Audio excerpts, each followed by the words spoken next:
Hey guys, today we're going to work on a posture that's a little bit harder. I'll give you some modifications and some more advanced variations, but we're going to work on side crow. So side crow is really about letting go of the fear, really putting the weight into the hands, so bringing the weight forward and really getting into that twist.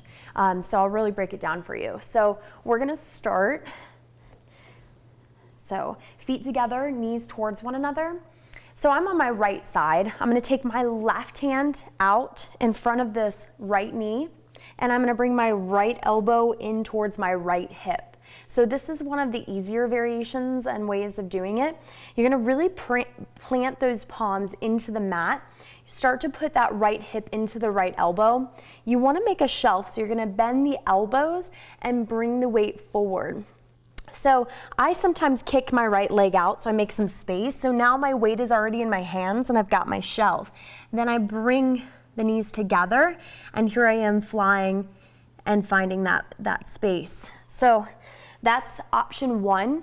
You can also use a block to reduce the amount of space that you have to lift off. So here's one modification. You're going to turn it sideways, right? Just like when I teach crow, I do it that way. Hands come in, same thing. You're gonna work forward. So you're already putting a lot of weight forward, same thing.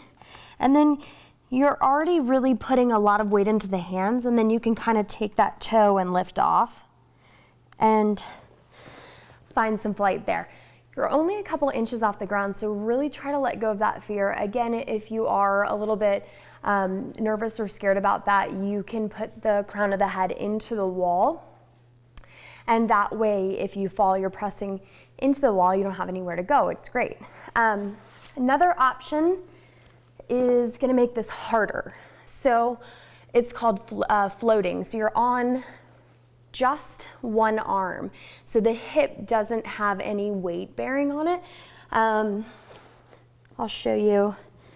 So hands plant the same way. You're going to take the weight, but you're no longer supporting the hip with the elbow. I'll do it one more time. Weight goes forward. Squeeze the knees together. That's a much harder way to do it. I suggest trying the first way. Really build up some strength and then try that second way. Don't really need to use blocks for that option. If you're taking that, you're already really, really strong. So that would be my suggestion. So don't be afraid to fly, to float, to take those risks. You might surprise yourself. If you're working on that twist and finding that range of motion, you can just do things like this and plant the hands and shift the weight forward. If you're not getting the feet off the ground, it's mostly because you're not taking the weight far enough forward into the hands and in the shoulders. If you're still having problems, just post to the forum and I can try and find some other options for you. Thanks for joining me today, you guys. I'll see you again soon.